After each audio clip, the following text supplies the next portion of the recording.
মাফ করলে একটা আলাদা শান্তি আছে ভাই। আপনি মাফ করবেন, দেখবেন আপনি দিন শেষে ভালো আছেন। আর আপনি খালি ভাববেন যে আমি প্রতিশোধ দিব, ওরে আমি দেখে ছাড়বো, রিভেঞ্জ নিয়ে ছাড়বো, আপনি প্রতিশোধের আগুনে জ্বলে পড়ে ছারখার হয়ে যাবেন। So you have to forgive everyone from your heart. মন থেকে মাফ করবেন, হৃদয়ের প্রশান্তি দান করবে। একজন আওয়াজ দিয়ে বলেন, তিনি কে? মাফ করা শিখো। আর যুবকদেরকে বলবো, তোমরাও মাফ করা শেখো। বেঈমানদেরকে তোমরা আল্লাহর জন্য ছেড়ে দাও, আল্লাহ ওদেরকে দেখে নেবে ইনশাআল্লাহ।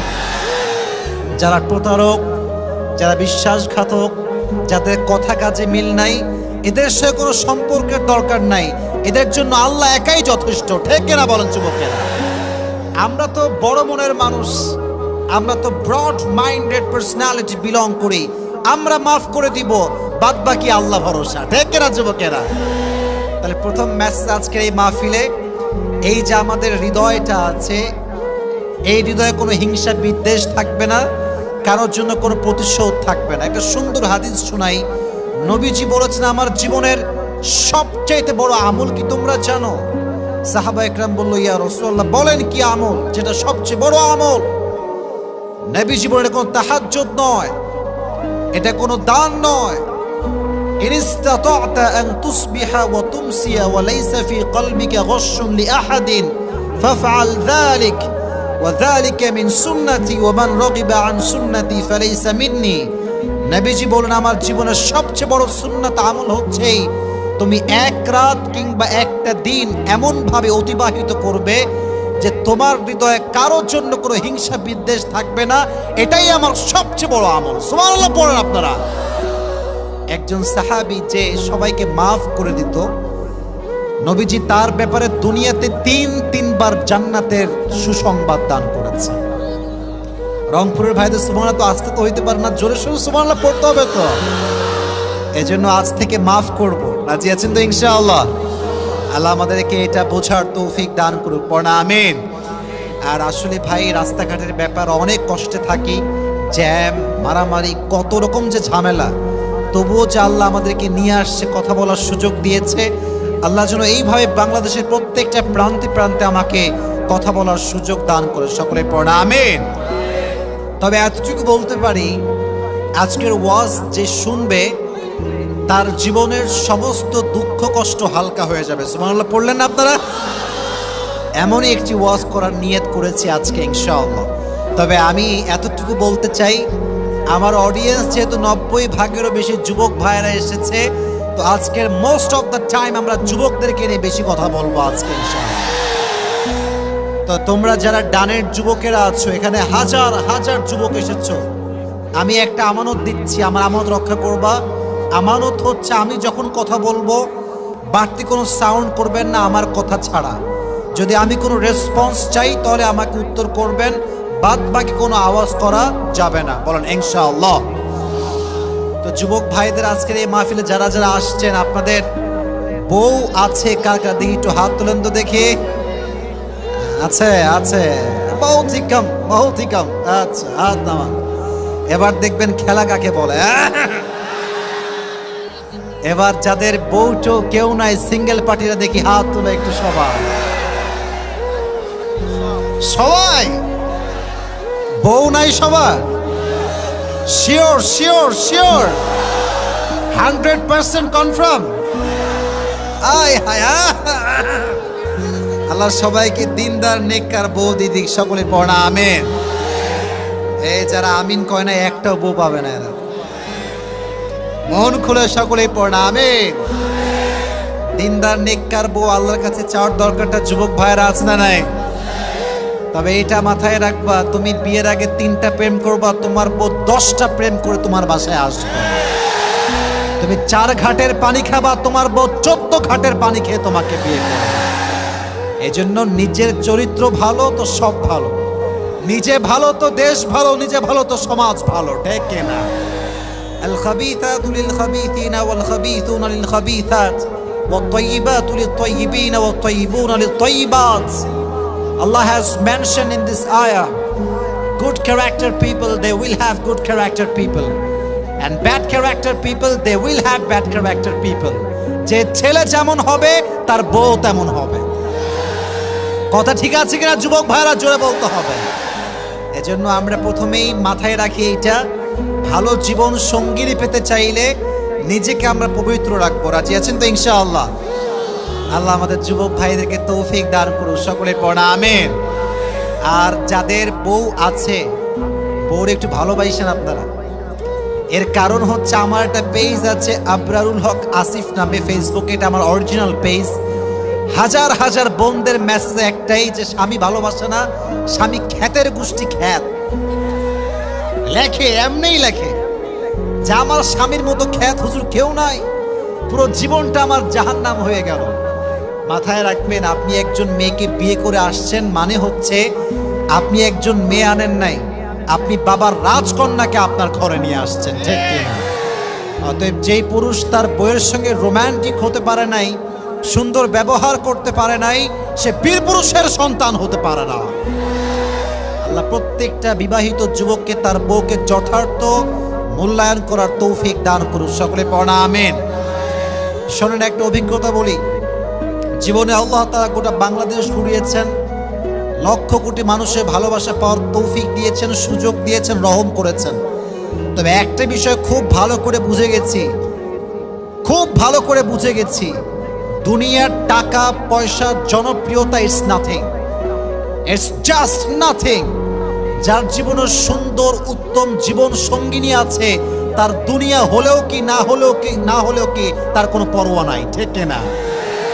Life partner is the most important chapter in our life. মানুষের জীবনের জীবন সঙ্গীর মতো বড় গুরুত্বপূর্ণ অংশ আর কিচ্ছু হতে পারে না, ঠিক আছে যুবক ভাইয়েরা? আল্লাহ যেন আমাদের সবাইকে স্ত্রীকে মূল্যায়ন করার তৌফিক দান করে, পড়া আমিন। আজকের এই মাহফিলে মা বোনদের যায় কোন দিকে? হাফিজ ভাইরা কোথায়, কোন দিকে? ডান দিকে, মাদ্রাসার পেছনে। ওটা কি বড় জায়গা না ছোট জায়গা? অনেক বড় জায়গা। জায়গা নাকি হচ্ছে না শুনলাম। আচ্ছা বসে পড়েন, আমি দেখছি। আল্লাহ মা বোনদেরকে নেক হায়াত দান করে, পড়া আমিন।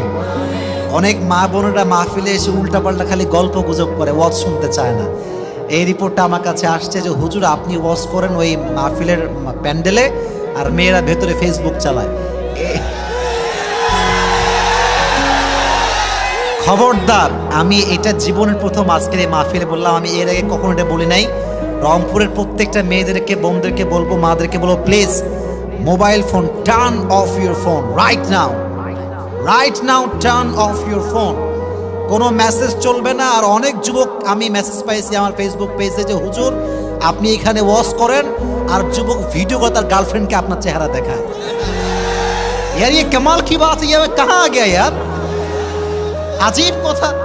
একজন সেদিন ফেসবুকে লিখেছে, হুজুর আমার বন্ধু আপনার কাছে গেছে ওয়াজ শুনতে যায়নি, ওর গার্লফ্রেন্ড আপনার ভক্ত আপনাকে দেখাইতে গেছে। এ দুনিয়া কোথায় গেছে? আমি ওয়াজ করি স্বামী স্ত্রীর জন্য, যে স্বামী তার স্ত্রীকে ভালোবাসবে, স্ত্রী স্বামীকে ভালোবাসবে, যে ভালোবাসে না সে বেঈমান। এই ওয়াজ স্বামী তার স্ত্রী শেয়ার দিয়ে বহু দূরের কথা, ওই বয়ফ্রেন্ড তার গার্লফ্রেন্ডকে শেয়ার মেরে দেয়। ওয়াজের ধাঁচ বুঝতে হবে, কথা বুঝতে হবে, বুঝবেন তো ইনশাআল্লাহ? আমার বোনেরা প্লিজ মেহরবানি করে মোবাইল ফোনটা অফ রাখবেন। আমি যা বলছি এটা গায়ে লাগতে পারে, বাট হক কথা বলতে আমরা কাউকে পরোয়া করে কথা বলি না। আল্লাহ প্রত্যেকটা মা বোনকে খাদিজার চরিত্রে চরিত্রবান হওয়ার তৌফিক দান করুন, পড়া আমিন। যুবকেরা, আমরা তো এখনই ওয়াজ শুরু করব মূল আলোচনার বিষয় থেকে। তবে একটা কথা বলতে চাই, মা বোনদের জন্য সম্মান আমাদের সকলের হৃদয়ে আছে না নাই? মেয়েরা অনেক শক্তিশালী, নারীরা অনেক শক্তিশালী, এতটা শক্তিশালী যে নারীর গর্ভ থেকে পুরুষের জন্ম হয়। নারীরা হচ্ছে সবচেয়ে পাওয়ারফুল। নারীদেরকে সম্মান করতে হবে। বাট আমার বোনেরা আমি দেখতে পাচ্ছি যে সম্মান, আত্মগৌরব ভুলে গিয়েছে। যেই মেয়ে জিন্সের প্যান্ট পরে রাস্তায় চলে আর নিজেকে মনে করে যে হাম কি হনুরে,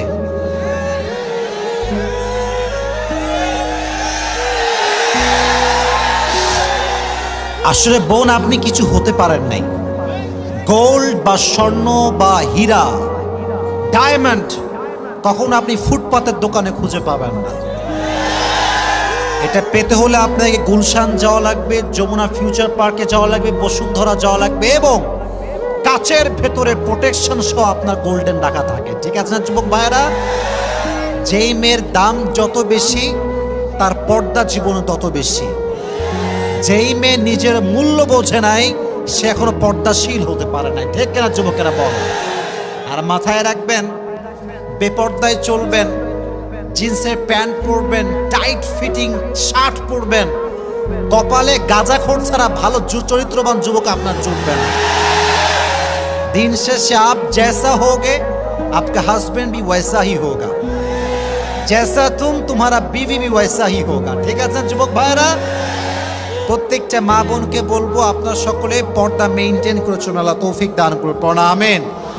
তবে পর্দা করলেই আসলে পর্দাশীল হওয়া যায় না, বোরকা পরলে কনফার্ম জান্নাতি হওয়া যায় না। আজকালকার অনেক মেয়েরা বোরকা পরে, হিজাব পরে, নিকাব পরে, মাথায় সব ঠিকঠাক, এই বোরকা পরে গানের সঙ্গে টিকটক করে আর নাচ গান করে ভিডিও বানায়। তো বোনেরা আমার, হিজাব পড়লেই হয় না, হিজাবের মান রাখতে হয়। আল্লাহ প্রত্যেকটা মা বোনকে হিজাবের মান রাখার তৌফিক দান করুক, আমিন। এবং প্রত্যেকটা মা বোনকে আল্লাহ তাআলা খাদিজার চরিত্রে চরিত্রবান হওয়ার তৌফিক দান করুক, সকলের পড়া আমিন। তো আমরা এখন 3টে তাকবীর দিব। 3টে কি কথা বলো রে প্লিজ, কোনো কথা হবে না। 3টে তাকবীর দিয়ে আমরা আমাদের ওয়াজ শুরু করব। প্রথম তাকবীর দিব যারা বিবাহিত তারা, দেখব যে কারা বেশি পাওয়ারফুল আজকের রংপুরের মাহফিলে। হ্যাঁ আমি দিচ্ছি, থাক, অত জোশ লাগবে না, আমি দিব, আপনি দিলেই হবে। আচ্ছা এবার বিবাহিতরা তাকবীর দেন দেখি, লিল্লাহি তাকবীর। পারফরমেন্স খুবই খারাপ, খুবই খারাপ। আচ্ছা it's time for single people. সবাই রেডি? সিঙ্গেলরা আমি যেমনে কাশি দিই এমনি একটা কাশি দাও। হ্যাঁ এই তো গলা ক্লিয়ার হয়ে গেছে, এবার তাকবীর দাও, লিল্লাহি তাকবীর। ওরে আল্লাহ, বিবাহিতরা 90% নাম্বার পেয়ে ফেল করেছে। আল্লাহ যারা এত সুন্দর তাকবীর দিল, এরা এটাই বুঝিয়েছে এরা তাকবীরের অর্থ হচ্ছে তাকবীর নয়, এদের যে গলার জোর এটার অর্থ হচ্ছে এবারের সংগ্রাম বিয়ে করার সংগ্রাম। আল্লাহ প্রত্যেকটা যুবককে দিনদার বউ দিয়ে দিক, পড়া আমিন। এবার আমরা সবাই মিলে তাকবীর দিব, তারপরে আমরা আমাদের তাফসীর শুরু করব। এবার সবাই মিলে তাকবীর দিব, হ্যাঁ সবাই মিলে। Let's make the performance together, everyone please. লিল্লাহি তাকবীর। আমাদের হাত কোথায়? লিল্লাহি তাকবীর। আল কোরআনের আলো, আল হাদিসের আলো, কোরআন হাদিস যেখানে, আলেম ওলামা যেখানে, রংপুরবাসী যেখানে, জোরে বলেন আমিন। আজকে আমরা ইনশাআল্লাহ today we will talk about the sabr, we will talk about the patience. আজকে আমাদের আলোচনার সেন্ট্রাল থিম বা সাবজেক্ট ম্যাটারটা হচ্ছে ধৈর্য, সবর, পেশেন্স। জীবনে যে ধৈর্যশীল হতে পারে নাই সে তার জীবনে সফল হতে পারে নাই। ঠিক কিনা যুবকেরা বলো?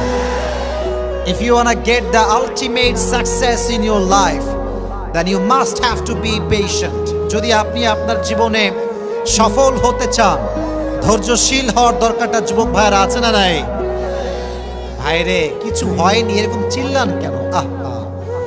আচ্ছা আমি বলি এই যে ক্যামেরাম্যানটা দিয়েছে হয়তো একটু কম দেখা যাচ্ছে, তবে মাথায় রাখবেন ক্যামেরাম্যান আছে বলেই আজকের এই মাহফিলে চতুর্পাশে যুবকদের গণজোয়ারের বাদ ভাঙ্গা জোয়ার নেমেছে। আমার ভিডিও দেখেই তো আপনারা আসছেন, সুযোগ দেন। আর আমি তো লম্বা মানুষ, চেয়ারও লম্বা, আমি ডান বাম হব, সবাই আমাকে দেখতে পাবে। প্লিজ কোনো আওয়াজ করবেন না।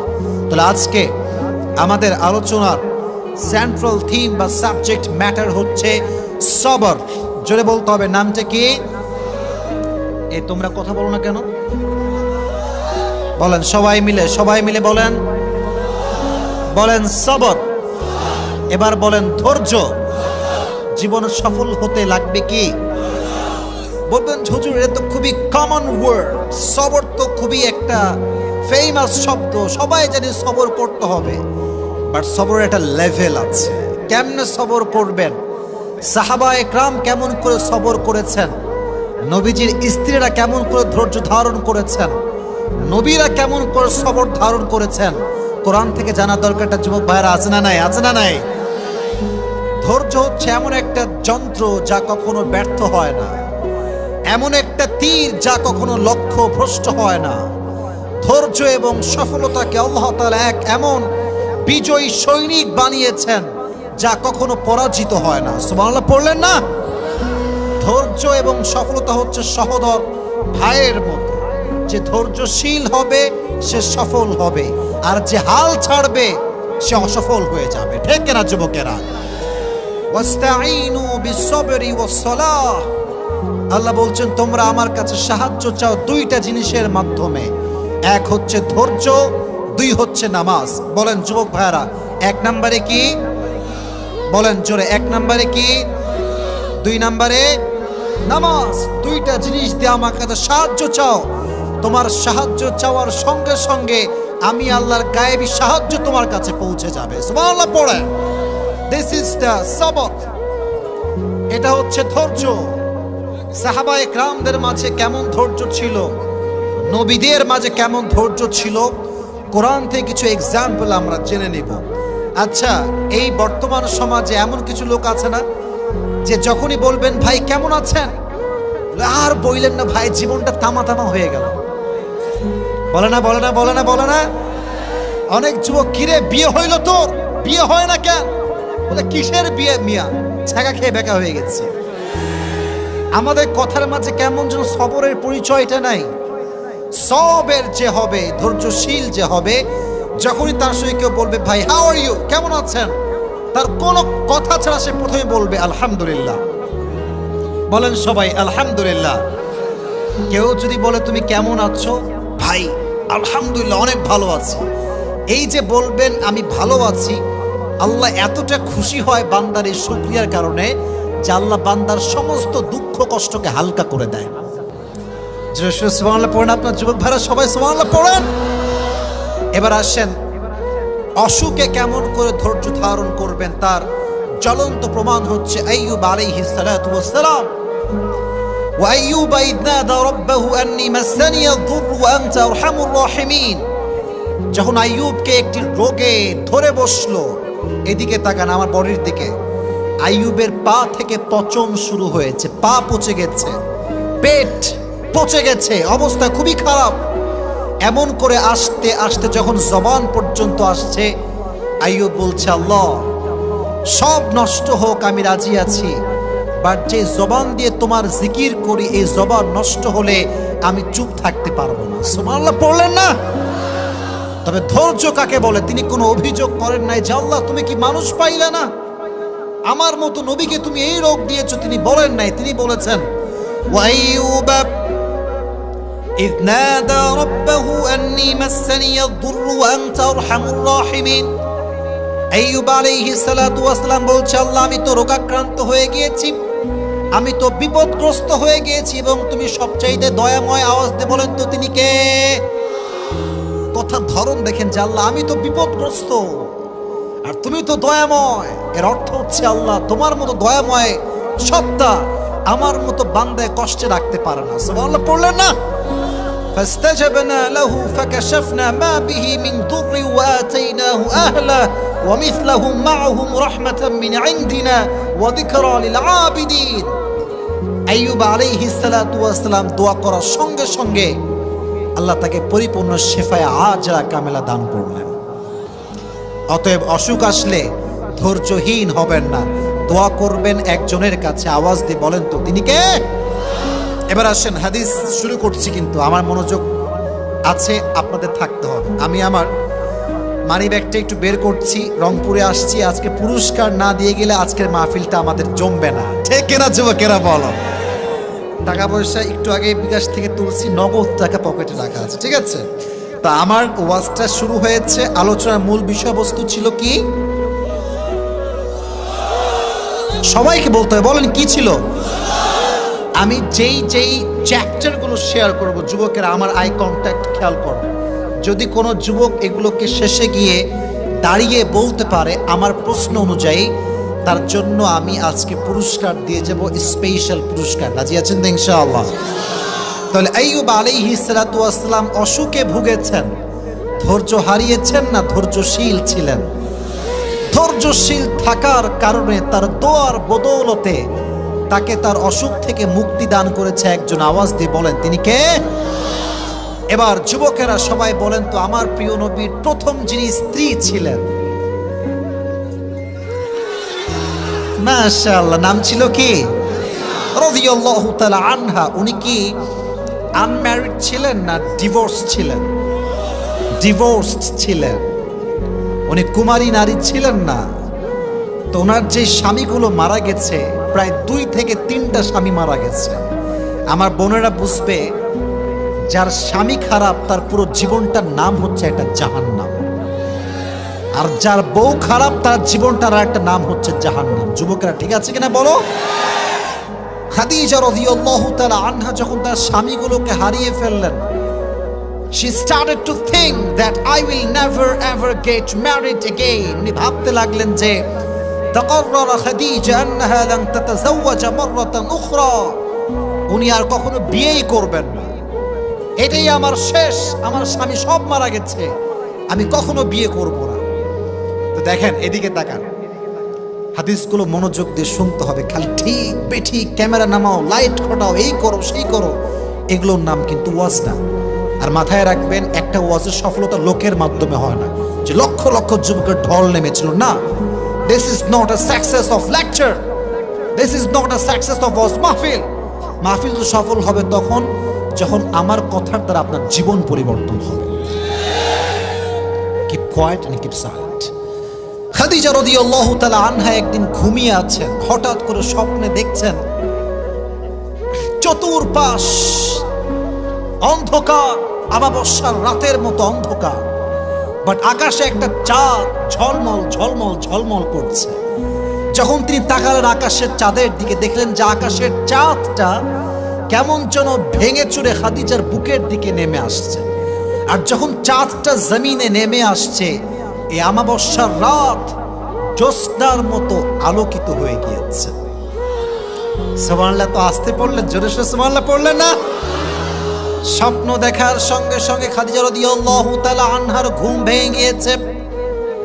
ঘুম যখন ভেঙে গিয়েছে, তিনি সঙ্গে সঙ্গে উঠে ওয়ারাকা বিন নাফিলের কাছে গিয়েছেন, তার চাচা হয়, স্বপ্নের ব্যাখ্যা কারক ছিলেন তিনি। বলছে, চাচা জান, আমি স্বপ্নে দেখেছি কি জানেন? বলছে, কি স্বপ্ন? বলছে, রাত গভীর অন্ধকার, হঠাৎ করে চাঁদের একটা টুকরা আমার বুকের দিকে নেমে আসছে, এবং ওই চাঁদের আলোতে পুরো আশেপাশের সবকিছু আলোকিত হয়ে গিয়েছে। এটার ব্যাখ্যাটা কি? চাচা সব কিতাব খুললেন, তাওরাত ইনজিল খুললেন, উনি ব্যাখ্যা পড়ে বুঝতে পারলেন যে ব্যাখ্যাটা আসলে কি হবে। উনি বললেন, তোমার বুকে যেই চাঁদটা আসছিল, ওই চাঁদটা হচ্ছে শেষ নবী, প্যারা নবী, বিশ্ব নবী মুহাম্মদুর রাসূলুল্লাহ সাল্লাল্লাহু আলাইহি ওয়াসাল্লাম। উনি বললেন যে মানে এর অর্থটা কি? উনি বললেন যে, খাদিজা, তুমি যে বলেছিলা যে I will never ever get married again, আমি যে আর বিয়ে করব না, আল্লাহ তোমার জন্য এমন একটা পাত্র রেডি রেখেছে, তুমি বিয়ে না করে যাবা কোথায়? সুবহানাল্লাহ পড়েন আপনারা। উনি কিন্তু ধৈর্যের পরিচয় দিয়েছেন, ভেঙে পড়েন নাই। বাবার মৃত্যুর পরে কোটি টাকার বিজনেস, উনি একা একজন নারী সব বিজনেস সামলেছেন। আল্লাহু আকবার। তো বলছে, তাই নাকি? তাহলে কি সবরের ফল এত মিষ্টি হয়? ধৈর্যের ফল এত মিষ্টি হয়? অপেক্ষা শুরু করলেন যে কবে আমার সঙ্গে তার দেখা হবে। হঠাৎ একদিন নবীজির সঙ্গে দেখা হলো ব্যবসার খাতিরে। লম্বা হাদিস, আমি শর্টলি বলছি, প্রেসাইজলি বলছি। নবী যখন খাদিজার ঘরে প্রবেশ করলেন, খাদিজা বলেছেন, আমি ফিল করলাম যেন পূর্ণিমার চাঁদ আমার ঘরে প্রবেশ করেছে। আমার হৃদয়ে একটা প্রফুল্লতার ছোঁয়া বয়ে গেল। আল্লাহকে বললাম, আল্লাহ, তুমি যে তোমার ধৈর্যশীল বান্দিকে এত ভালোবাসো, আজকে আমি তিলে তিলে তিলে প্রমাণ পাচ্ছি। সুবহানাল্লাহ পড়েন। তো নবীজিকে দেখে তোমার প্রথমে পছন্দ হয়ে গেছে, বাট উনি কনফিউজড যে আসলেই কি এটা শেষ নবী? এটা কি আসলেই সেই নবী যার কথা আমার চাচা আমাকে বলেছিলেন? উনি তাওরাত ইনজিল খুললেন, থাক লাগবে না, তাওরাত ইনজিল খুলে নিয়াতে শুরু করলেন যে শেষ নবীর দেহের বৈশিষ্ট্য কেমন হবে। উনি পড়তে শুরু করলেন, শেষ নবীর দেহের বৈশিষ্ট্য হবে, বুকটা হবে উঁচা, পেটটা হবে নিচা, হাইটটা হবে, he will be neither absolutely white nor deep brown, কালারটা হবে খুব বেশি সাদাও না খুব বেশি কালোও না, এটা হবে একদম সুন্দর লাবণ্যময় চেহারা। সুবহানাল্লাহ পড়লেন না? আর হাইটটা কেমন হবে? কানা রবআতাম মিনাল কওম লাইসা বিতাবিল ওয়ালা বিলকাসির, the prophet was medium of height, neither tall nor short, নবীজি খুব লম্বাও না খুব খাটোও না, মাঝারি গড়নের একজন মানুষ হবে। সুবহানাল্লাহ পড়লেন না? উনি মিলাতে শুরু করলেন যে how will be the hair cut of last messenger Muhammad সাল্লাল্লাহু আলাইহি ওয়াসাল্লাম, চুলের কাটিং হবে কেমন। উনি দেখতে পেলেন চুলের কাটিং হবে বাবরি কাটিং ঘাড় পর্যন্ত, তাকায় দেখলেন নবীজির চুল বিশাল লম্বা লম্বা চুল। সুবহানাল্লাহ নাই আপনাদের মুখে? ওয়া কানা ইউফাররিকু বাইনা শারি, শেষ নবীর চুলের মাঝখানে সিঁথি থাকবে এবং নবীজির চুলের মাঝখানে সিঁথি ছিল এবং উনি সবসময় একটা আতর ব্যবহার করতেন। যখনই সেজদা দিতেন আতরের ঘ্রাণে সেজদার জায়গাটা খুশবুতে আমোদ হয়ে যেত। সুবহানাল্লাহ পড়েন। উনি ভাবলেন যে না, এটা আর ভুল হতে পারে না, এটাই তো প্রিয় নবী মুহাম্মদুর রাসূলুল্লাহ সাল্লাল্লাহু আলাইহি ওয়াসাল্লাম। যুবকেরা শোনো, পছন্দ হলে কিন্তু বিয়ের প্রস্তাব দেওয়ার সাহস সবার হয় না। ঠিক আছে না যুবক ভাইরা? বলো বলো বলো বলো। পছন্দ হয়ে যদি প্রস্তাব দেওয়া যেত তাহলে আজকের 80% যুবকের বিয়ে হয়ে যেত। ঠিক না? Actually we scare of it, আমরা খুব ভয় পাই যে গেলে কি যে বলে। আর আজকালকার বাবারা তো ইয়ার সির্ফ पैसा ढूंढता है कि पैसा कहाँ है। ছেলে ফ্রিল্যান্সিং করে লাখ লাখ টাকা কামায়, নো হবে না, সরকারি টাকলা। अरे 100% आ जाओ यार, हम तो शादी देने के लिए तैयार है। কিন্তু ফ্রিল্যান্সিং করে যুবক, জব করে যুবক, বিজনেস করে যুবক, দাম দিতে চায় না, খালি সরকারি, খালি সরকারি থাকবে। আর সরকারি থাকলে মাথায় চুল আছে কিনা they don't care about it. এত আস্তে ঠিক বলে কিন্তু আমি ওয়াজ করতে পারবো না। ওই হাদিসটা বলতে গিয়ে মনেই পড়লো, বলে ফেলবো সবাইকে।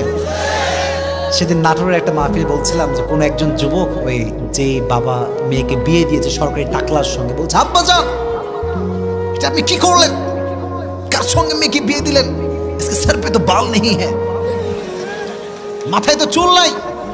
তো আব্বা বলছে পাগলা কি করছে, सर पे बाल नहीं है तो क्या हुआ, जेब में माल तो है ना।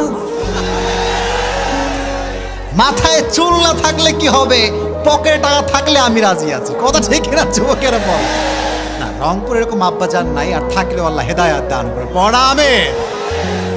তো খাদিজা কেমনে প্রস্তাব দিবে? ধৈর্যের পরিচয় তো দিয়েছে, লম্বা সময় বিবাহ করে নাই, সবর করেছে আল্লাহ কবে দিবে আমাকে life partner, the best life partner কবে আসবে। তো কেমনে বিয়ের প্রস্তাব দেওয়া যায়, এটা টেকনিক শিখে নাও। কাউরে ভাল লাগলে নিজে যাওয়ার আগে অন্য কাউকে পাঠাবা, যদি পরিস্থিতি ভালো মনে হয় তারপরে তুমি যাবা, না কিন্তু মায়ের কপালে আছে তোমার। ঠিক না? তো খাদিজা রাদিয়াল্লাহু তাআলা আনহা নিজে প্রস্তাব দেন নাই, তার একজন বাদী ছিলেন, তার নাম ছিল নাফিসা। মুখস্থ হাদিস বলতে হবে কিন্তু, নাম ছিল কে? নাফিসাকে বলছে, নাফিসা শোনো, এই ব্যক্তিকে আমার বড্ড পছন্দ, আমি তাকে স্বামী হিসেবে গ্রহণ করতে চাই, বাট প্রস্তাব দেওয়ার সাহস নাই, please help me, I need your help, একটু সাহায্য করো আমাকে। বলছে তাই নাকি, আমি তো আপনার বান্দি, কোনো সমস্যা না, আমি যা বলবেন তাই রাজি আছি। চলে গিয়েছে। ট্রিক দেখেন, কথাগুলোর ধাঁচ বুঝবেন, খালি ঠিক বেঠিক বললেই হবে না। নবীজি বসে আছেন, নবীজির বয়স হচ্ছে 25 years old, 25 বছর। কত বছর? দাঁড়ায় থাকা ভাইরা কথা কয় না, বলেন না কত বছর? 25 বছর। নাফিসা আসছে, নাফিসা কিন্তু বয়স্ক মানুষ, এসে বলছে আসসালামু আলাইকুম।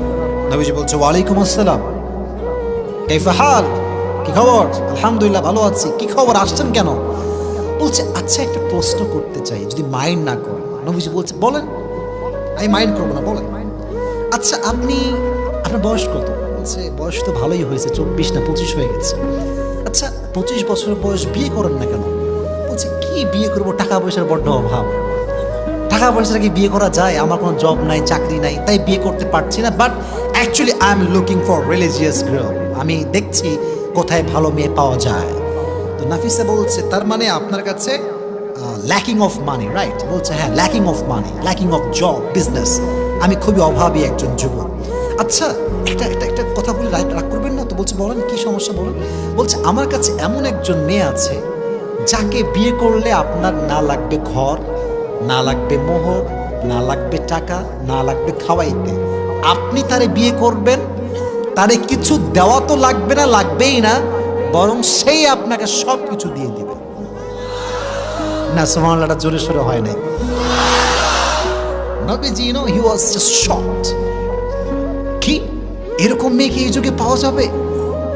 আদৌ কি পসিবল এটা?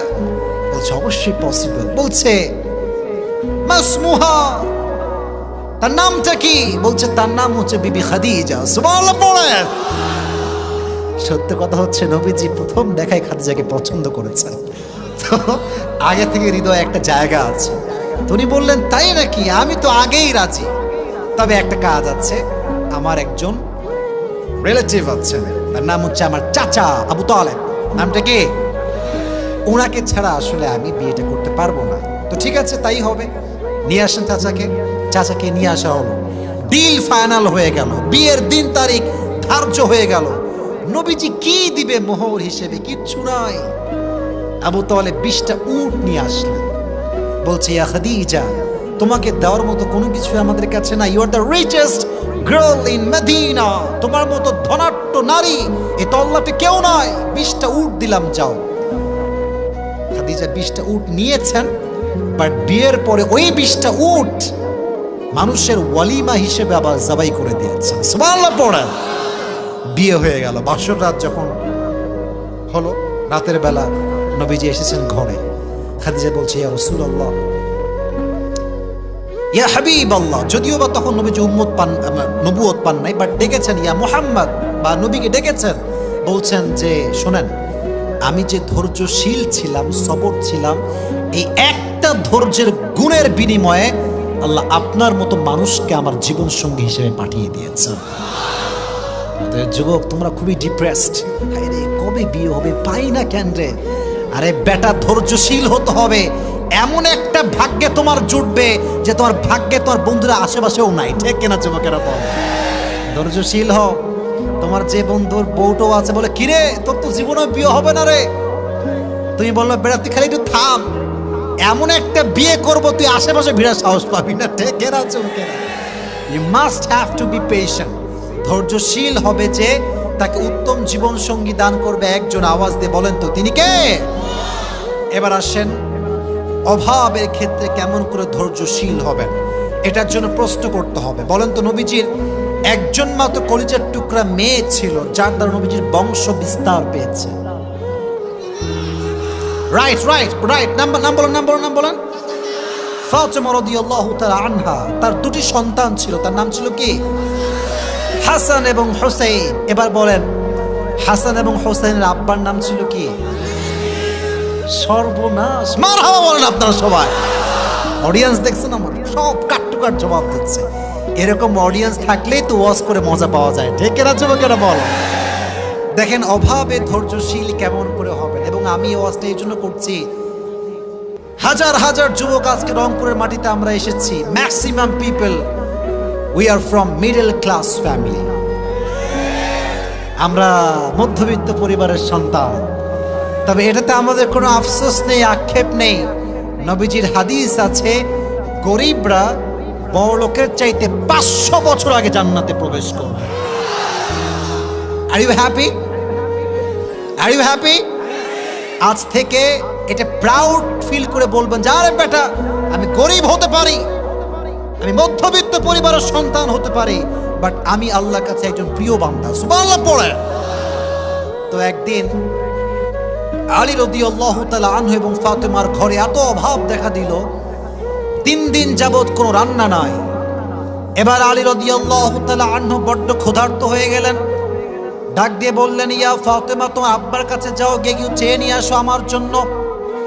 আব্বার কাছে যাও, আমার জন্য কিছু খাবার চেয়ে নিয়ে আসো। ফাতেমা রাদিয়াল্লাহু তাআলা আনহা বাধ্য হয়ে বের হয়ে গেলেন, বাবার কাছে গেলেন, ডাক দিয়ে বলছেন, আব্বা জান, ইয়া রাসূলুল্লাহ, ইয়া হাবিবাল্লাহ, 3 দিন যাবত বাসায় কোনো রান্না নাই, আমাকে কিছু দান করেন। এবার নবীজি ধৈর্যের পরীক্ষা নেওয়া শুরু করছেন, বলছে, ইয়া ফাতেমা, এই তোমরা কই যাও, বসো, এখানে বসো, কোনো বিশৃঙ্খলা করবে না, খবরদার। বলছে, ইয়া ফাতেমা, শোনো, আমার কাছে 5টা দোয়া আছে আর 5টা বকরিয়া আছে, which one you wanna take? তুমি কোনটা নিবা? ধৈর্যের পরীক্ষা। ফাতেমা বলছে, আব্বা জান, আমার 5টা বকরি লাগবে না, আমাকে 5টা দোয়া শিখাই দিলেই আমি খুশি।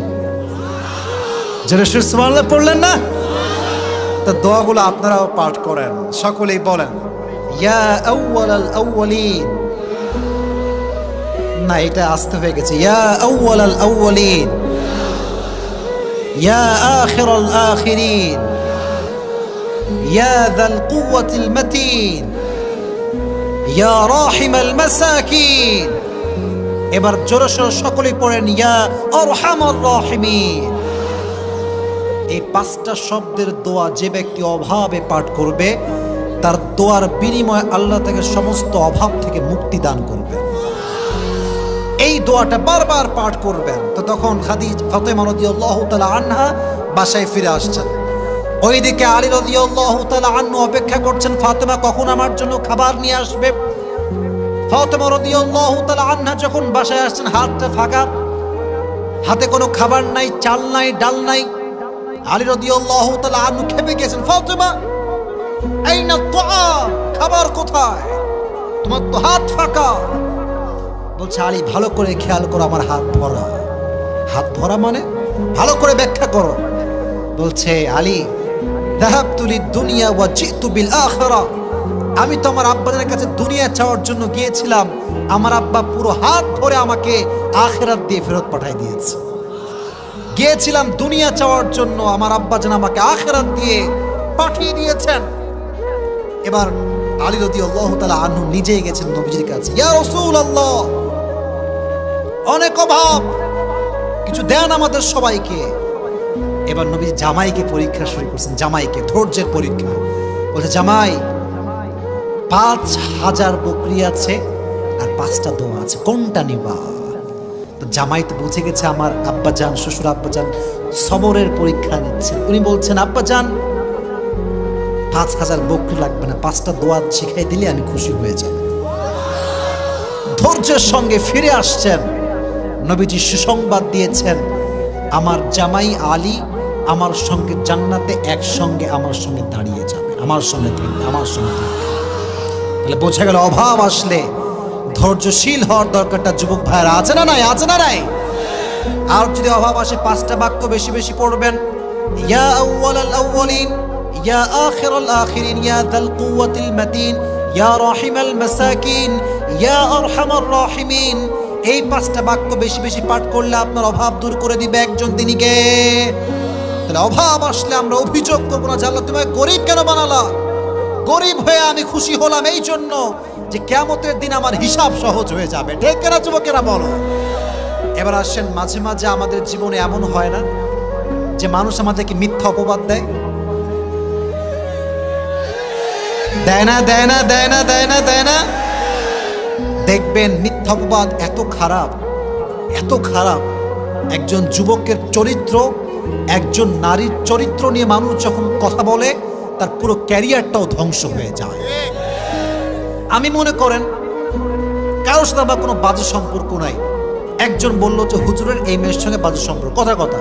এখানে যুবক আছে, তার কোনো বউ নাই, গার্লফ্রেন্ড নাই, কিচ্ছু নাই। কেউ ফেসবুকে পোস্ট করলো যে এই যুবকের সঙ্গে আমাদের এলাকার 4 জন্মের অবৈধ সম্পর্ক আছে। এটার নাম হচ্ছে ব্লেম, অপবাদ। অপবাদ আসলে কেমন করে ধৈর্যশীল হবেন, একটা হাদিস শোনাই।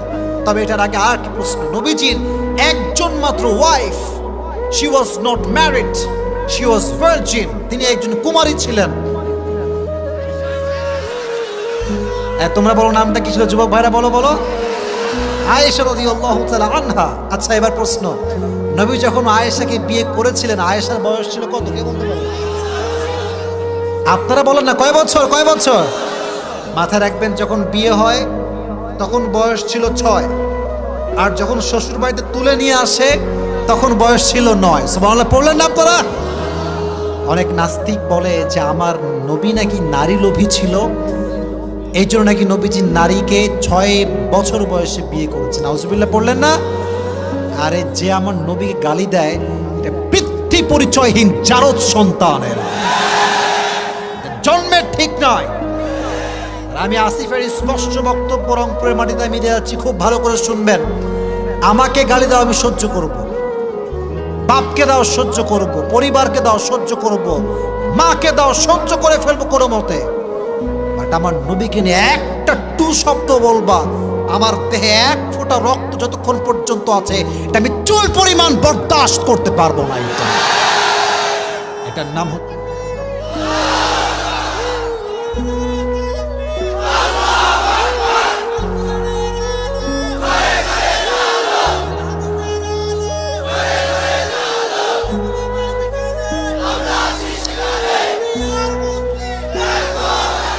আমাদের স্পষ্ট কথা, আমাদের স্পষ্ট কথা, নবীকে আমরা ভালোবাসি। নবীকে কেউ কটাক্ষ করে ও নাস্তিক বাজে কথা বলবে আর মুসলমান ঘরের সন্তান আমরা চুপ থাকবো, এটা কোশ্চিন কালো সম্ভব হতে পারে না। প্রয়োজনে আমরা জীবন দেব, রক্ত দেব, নবীর ইজ্জতকে আমরা রক্ষা করে ছাড়বো, ঠিক কিনা? আমরা যেন আয়েশা রাদিয়াল্লাহু তাআলা আনহাকে বিয়ের পর নবীজি একদিন সফরে গেলেন ঘোরার জন্য। মাঝে মাঝে বউ কিনে আমরা কক্সবাজারে ঘুরতে যাই না? এখন তো সুবিধা হয়ে গেছে, এখন তো ট্রেন চালু হয়ে গেছে যুবকেরা, এখন প্লেন আছে, রাজশাহী থেকেও প্লেন আছে, আবার ঢাকার থেকে কক্সবাজার সোজা ট্রেনে আপনি যাবেন, একদম পুরো কক্সবাজার আপনাকে নিয়ে চলে যাবে। তো মাঝে মাঝে বউ কিনে ঘুরবেন। স্বামীরা আজকাল এমন খ্যাত, কিচ্ছু বোঝে না। আর এমন অনেক স্বামী আছে সারা জীবনে বউকে একবার আই লাভ ইউ বলে নাই। এরকম স্বামী আছে না নাই? আছে না নাই? তো নবীজি আয়েশাকে নিয়ে মাঝে মাঝে ঘুরতেন। তবে এটা একটা সিস্টেম ছিল, লটারি সিস্টেম। রংপুরের ভাইয়েরা কি সিস্টেম? লটারি। একটা এরকম বাটি থাকতো, সব বিবির নাম রাখা হতো, 1 2 3 4 করে নাম রাখা হতো। তো যার নামটা উঠতো নবীজি তাকে নিয়ে ঘুরতে যেতেন। তো সেই মাসে যার নাম আসছে তিনি হচ্ছেন আয়েশা। সুবহানাল্লাহ পড়লেন আপনারা সবাই? সবরের মেসেজটা কোথায় আমি দিচ্ছি এখন? আয়েশাকে নিয়ে ঘুরতে যাওয়ার পর যখন কাম ব্যাক করবেন, আয়েশা রাদিয়াল্লাহু তাআলা আনহা প্রকৃতির ডাকে সাড়া দেওয়ার জন্য উট থেকে নামলেন। আগের যুগে এটাকে বলা হতো হাউদাজ, পালকি, পালকিতে চড়ে ঘোরা হতো। তো আয়েশা রাদিয়াল্লাহু তাআলা আনহা ছিলেন, she was slim, she was not a fat. তিনি একজন স্লিম বডির মানুষ ছিলেন। তো দেখবেন স্লিম বডির মানুষ যখন রিক্সায় ওঠে, রিক্সাওয়ালা বোঝে না যে পেছনে কেউ আছে কিনা। আর যখন একটা মোটু মার্কা লোক ওঠে, দুইজনের জায়গা ওই একাই খেয়ে ফেলে, ঠিক খেয়ে যাবো কিনা। তো আয়েশা রাদিয়াল্লাহু তাআলা আনহা ছিলেন স্লিম। কেন বললাম একটু সামনে বুঝবেন যে আমি কেন এটা শেয়ার করলাম। তো যখন উনি প্রকৃতির ডাকে সাড়া দেওয়ার জন্য নেমে গেছেন, ওই সাহাবী দূরে গিয়েছে, ওইও প্রকৃতির ডাকে সাড়া দেওয়ার জন্য গিয়েছে। তো যখন ফিরে আসছে, যেহেতু এটা উটের হাউদাজ, পালকি, পালকিতে কি নামানো থাকে? পর্দা। বলেন কি থাকে? ভেতরে কিছু সহজে দেখা যায় না। তো ওই সাহাবী ভেবেছে যে আয়েশা মনে হয় ঢুকে গিয়েছে, বসে পড়েছে, চিকন মানুষ তো বোঝা যায় না। তো সে উট নিয়ে চলে আসছে। এদিকে আয়েশা রাদিয়াল্লাহু তাআলা আনহা যখন কাম ব্যাক করেছেন, দেখছেন উট নাই। কিরে, উট গেল কোথায়? সাহাবী গেল কোথায়? মরুভূমির এরিয়া, কোথাও কেউ নয়। আয়েশা বুঝে গেলেন যে সে ভুল বুঝে চলে গেছে। এবার তিনি একটা চাদর বিছালেন, চাদর বিছিয়ে মুড়ি দিয়ে শুয়ে পড়লেন মরুভূমির মাঝে। ওই সফরে একজন সাহাবী, তার নাম হচ্ছে আব্দুল্লাহ ইবনে মুআত্তাল রাদিয়াল্লাহু তাআলা আনহু, তাকে নবীজি দায়িত্ব দিয়েছেন লস্ট অ্যান্ড ফাউন্ডের। যখন আমরা পিকনিকে যাই দেখবেন মাইক নেই, এই ছাত্ররা উঠে পড়ো বাসে, কে কোথায় আছো উঠে পড়ো, দায়িত্ব থাকে যে কেউ মিসিং না হয়ে যায়। তো আব্দুল্লাহ ইবনে মুআত্তাল যখন বুঝতে পারলো আয়েশা নেই, তখন তিনি চলে গেলেন খোঁজার জন্য। দেখলেন যে উনি এভাবে কাপড় বিছিয়ে মুড়ি দিয়ে শুয়ে আছেন, খুবই স্লিম একজন মানুষ। উনি গিয়ে, যেহেতু পর্দার আয়াত নাজিল হয়েছিল, উনি একটা কাশি দিলেন। আয়েশা রাদিয়াল্লাহু তাআলা আনহা বুঝতে পারলেন যে আমাকে রিসিভ করার জন্য লোক এসেছে। আয়েশা রাদিয়াল্লাহু তাআলা উঠে খুব সুন্দর করে মুড়ি টুড়ি দিয়ে পর্দা করে রেডি হলেন, উটের হাউদাজে উঠলেন। কিন্তু এদিকে সব সাহাবা একরাম ফিরে গেছে বাসাতে, কেউ নয়।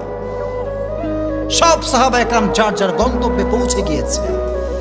যখন আয়েশা একাই তার সঙ্গে ফিরে আসছে সে দূরের সফর থেকে, তখন মুনাফিকের সর্দার আব্দুল্লাহ ইবনে সালুল সুযোগ খুঁজে পেয়েছে অপবাদ দেওয়ার জন্য।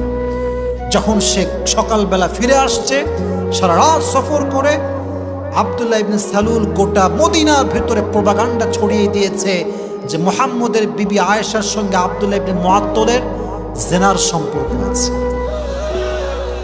নাউজুবিল্লাহ, তো আস্থা হয়ে গেল আপনাদের সবার। একজন নারীর জন্য এর চাইতে বড় ব্লেম অপবাদ আর কিচ্ছু হতে পারে না, ঠিক কিনা? সোজা চরিত্রে আঘাত। তবে আয়েশা জানতেন না যে আমার বিরুদ্ধে এতটা অপবাদ ছড়ানো হয়েছে। উনি খেয়াল করলেন যে নবীজি আগের মতো আর ভালোবাসে না। আগে যেমন ভালোবাসতো, আই লাভ ইউ বলতো, ঘুরতে নিয়ে যেত, এখন আর ভালোবাসে না। কিন্তু জানেন না যে কি কারণ আসলে এর পেছনে আছে। এবার আয়েশা রাদিয়াল্লাহু তাআলা আনহা যখন বাবার বাসায় গেলেন, বাবা এ বাসায় যাওয়ার পর একজন মহিলা এসে বলছে, আয়েশা তুমি কি জানো তোমার বিষয়ে কি লটানো হচ্ছে? কি বলেন তো দেখি। বলছে তোমার বিষয় লটানো হচ্ছে, তুমি নাকি ওই সাহাবীর সঙ্গে জেনা করে ফিরে আসছো। নাউজুবিল্লাহ বললেন না? এটা শুনে আয়েশা মাথায় আকাশ ভেঙে পড়ছে। আরে আমার বিরুদ্ধে এত বড় অপবাদ আমি কেমনে সহ্য করব? আব্বা জান, আপনি একটু বোঝান না, আমি তো এই কাজটা করি নাই। আবু বকর বলছে আমার কিচ্ছু করার নেই আম্মা জান, তুমি একটু দোয়া করো আল্লাহর কাছে। এবার নবীজি আসছে। দেখেন ভাই, সত্য কথা হচ্ছে এই, বিপদ আসলে বোঝা যায় কে ভালোবাসে আর কে ভালোবাসে না। আমি সব সময় বলি, খারাপ সময়কে আমি অলওয়েজ থ্যাঙ্কস দেই, কারণ খারাপ সময় না আসলে আমি আমার আশেপাশের বেঈমানগুলোকে চিনতে পারতাম না। मैं हमेशा अपने बुरे वक्त का शुक्रिया अदा करता हूँ, इसलिए कि उसने मुझे पैगाम दे दिया कि कौन मेरा अपना है और कौन मेरा पराया है, ठीक है ना? বিপদ আসলে বোঝা যায় যে কে ভালোবাসে কে ভালোবাসে না। যখন তোমার টাকা পয়সা আছে সবাই বলবে I love you, I really love you from my heart. আর যখন তুমি শূন্য হতচ্ছাড়া হয়ে যাবা, ওই ভালোবাসার মানুষগুলো তুমি হারিকেন দোয়ার খুঁজে পাবা না, ঠিক কিনা বলো?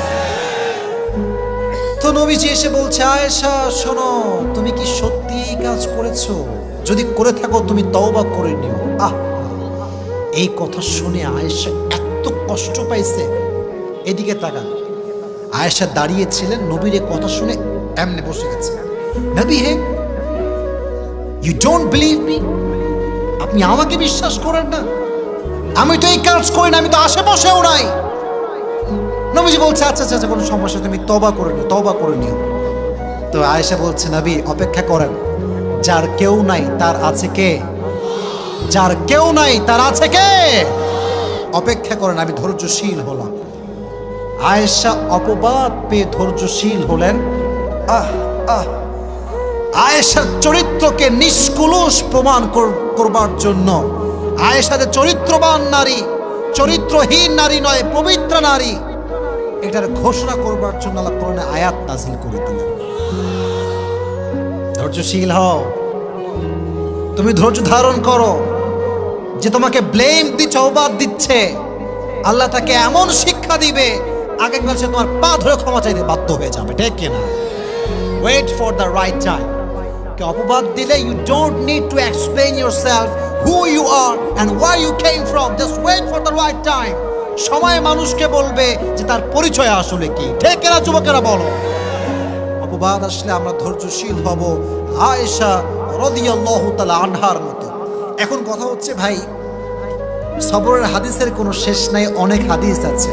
আমাকে বলা হচ্ছে 12:30টার মধ্যে শেষ করতে হবে। আচ্ছা, আমি যদি আরো 5টা মিনিট ওয়াচ করি আপনারা কি বিরক্ত হয়ে যাবেন নাকি? তবে এতটুকু শুকরিয়া জানাই যে আপনাদের মতো অডিয়েন্স পাওয়া হচ্ছে একজন সৌভাগ্যবান ব্যক্তির বিষয়। এরকম অডিয়েন্স পাওয়া খুবই মুশকিল। আর আপনাদের যে সাউন্ড, এটা বারবার প্রমাণ করে রংপুরের সন্তানরা সব বীর পুরুষের সন্তান আমার সামনে বসে আছে। রংপুর মানে হচ্ছে একটা ইতিহাস। আমি এর আগে একবার রংপুরে আসলাম, বুড়ির হাট না কোথায়, আমি দেখেছি যুবকদের যে ভালোবাসা এ টাকা দিয়ে কিনে পাওয়া যায় না, ঠিক কিনা বলো যুবক? তো এই ভালোবাসা আপনারা আজকে আবারও প্রমাণ দিয়েছেন। তবে প্রমাণ হবে তখন আমি একটা শেষ হাদিস বলবো, এটা বলে আমি আবার রিপিট করব, যে বলতে পারবে তাকে পুরস্কার দিয়ে দোয়া করে আমরা বাসায় যাব। রাজি আছেন তো ইনশাআল্লাহ? ওই একজন কয়ে যাবে, যে একজন মাত্র রুমালওয়ালা, have a seat, sit down, বসে পড়ো। কাহা যা রা ইয়ার, ইয়ে হেড যাও, হয়ে যায়, বসো। হ্যাঁ, এই তো বসছে। আচ্ছা, মাশাআল্লাহ। শোনেন, দুই একজন লোকের ওয়াশরুমের চাপ লাগতেই পারে, it's not a big deal, but একটা মাথায় রাখতে হবে, আজকের বেশিরভাগ শ্রোতা আমাকে দেখার জন্য আসে নাই, কোরআনের তাফসীর শুনবার জন্য তারা এসেছে। যারা শুধুমাত্র বক্তার চেহারা দেখার জন্য আসে, তারা 12:30 পর্যন্ত থাকে না।